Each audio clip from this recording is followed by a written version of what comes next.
Dear conference guests, Madam President-elect Mariam Rajavi, Iceland was one of the first countries in the world to grant women right to vote and run for parliament. It was following constitutional changes in 1915 that women got this right, and next year we will celebrate 100 years of women's right to vote. Despite this early right, it took Icelandic women decades to reach the position they have in politics today. For the largest part of the last century, women in parliament were very few. They were ignored by other parliamentarians, and their proposals did not receive any support. Breaking point was at the election of Ms. Vigdís Finnbogadóttir as President of Iceland in 1980, as Kim Campbell mentioned earlier today. In addition to being both Iceland's and Europe's first female president, she was the first democratically elected female head of state in the world. She therefore served as an important role model for young women with political ambition, as well as for women in general.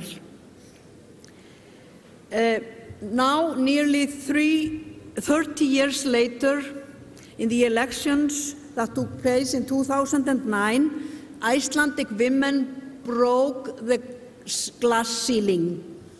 We went over 40%, 43% of members of Parliament were women, placing us number 5 at that time on the list of parliamentarians with highest women representation. That was achieved, nota bene, without specific women's list or gender quotas. Elections last year was a little bit backlash with 39%.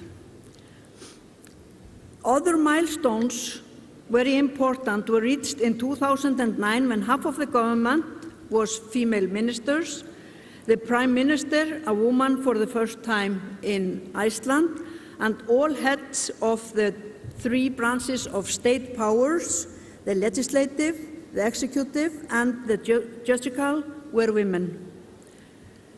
When I was elected President of Parliament in 2009, all vice presidents or deputy speakers, as you call them in the Anglo-Saxon tradition, were women. Ragnheiður was one of them. Another small victory for women in Iceland is that the first female bishop of Iceland was elected 1 year ago. We have indeed come a long way during the last decades, but we are still struggling for equal representation, especially in the field of business. I just want to say at last that the 10-point plan of Ms. Rajavi is a reality to the women in Iceland. It's also a reality to the women in the Nordic countries and in the Western world.